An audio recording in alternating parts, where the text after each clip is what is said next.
नमस्कार बच्चों। आज हम करने जा रहे हैं बच्चों आपके द्वितीय प्रश्न पत्र में जो जीने की कला नामक निबंध है महादेवी वर्मा का।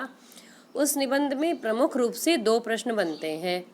एक तो बनता है कि महादेवी वर्मा के निबंध जीने की कला का सार संक्षेप अपने शब्दों में लिखिए, और दूसरा आज भी भारतीय नारी की हीन दशा के लिए महादेवी वर्मा ने किसे उत्तरदायी बनाया है, या फिर आज भी भारतीय स्त्री की दशा हीन क्यों है, इस निबंध के आधार पर उत्तर दीजिए।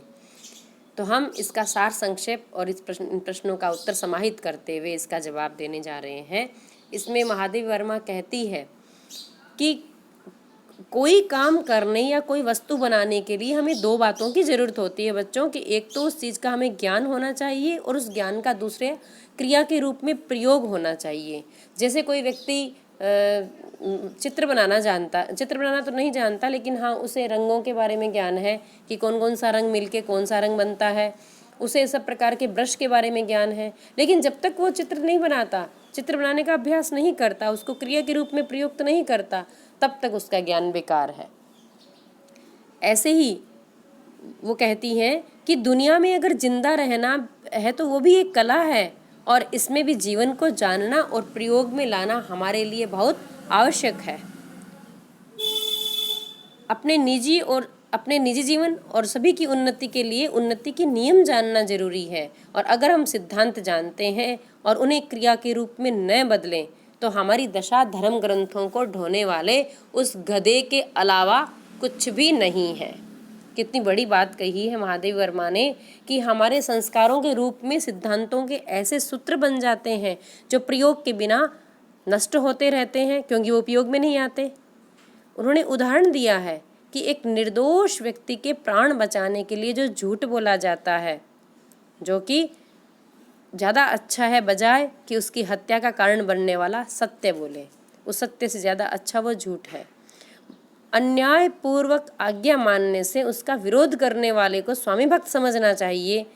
भारत के लोग तो संसार के सभी लोगों की अपेक्षा सिद्धांत की बड़ी भारी गठरी लेकर कार्य शुरू करते हैं, और यही सबसे अधिक यहीं पर वो असफल होते हैं। धन को सुरक्षित रखने वाले कंजूस की बजाय महादेवी वर्मा मानती है कि उपयोग में लाने वाला व्यक्ति ज़्यादा महान होता है। और आज भी जो पूरा देश है हमारा, वो जीने की कला नहीं जानता कि कैसे जिया जाए, और उसमें भी उन्होंने उदाहरण दिया कि स्त्रियां तो विशेष रूप से ही इस अज्ञान के कारण बड़ी भारी दुखी हैं। प्राचीन लोगों ने क्या किया, व्यक्तिगत विकास को महत्व देकर भी सामूहिक विकास को भुलाया नहीं, और जिन सिद्धांतों से हम अपने अज्ञान की दशा में भी नहीं छूट पाते हैं वे सिद्धांत इस बात के प्रमाण हैं। और भारत में समाज व्यक्ति के जीवन के विकास को सोचकर बनाया गया था, और अगर हम अपने जीवन को सक्रिय बनाना चाहते हैं तो हम अपने सिद्धांतों की वर्तमान समय में अनुकूलता पर विचार करें, ये जरूरी है।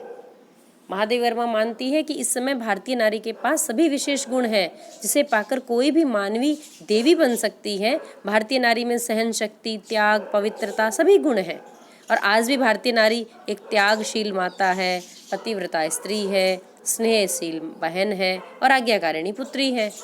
स्त्री अपने मन को चूर चूर करके किस तरह पत्थर की प्रतिमा बनती है, उसका उदाहरण उन्होंने दिया है कि एक हिंदू गृहस्थ की दूध मुही बालिका से शापमयी युवती में बदलती हुई विधवा को देखा जा सकता है।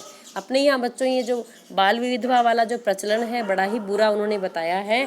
एक वो लड़की जो जानती तक नहीं है क्या होता है, पति बचपन में शादी कर दी गई और आज वो लड़का मर गया तो अब वो पूरी जिंदगी विधवा बनकर रहती है। वो ना खा सकती, अच्छा ना पी सकती, ना पहन ओढ़ सकती है, ना ही वो मांगलिक कार्यों में शामिल हो सकती है, जैसा कि आप लोग अपने घरों में भी देखते हैं। तो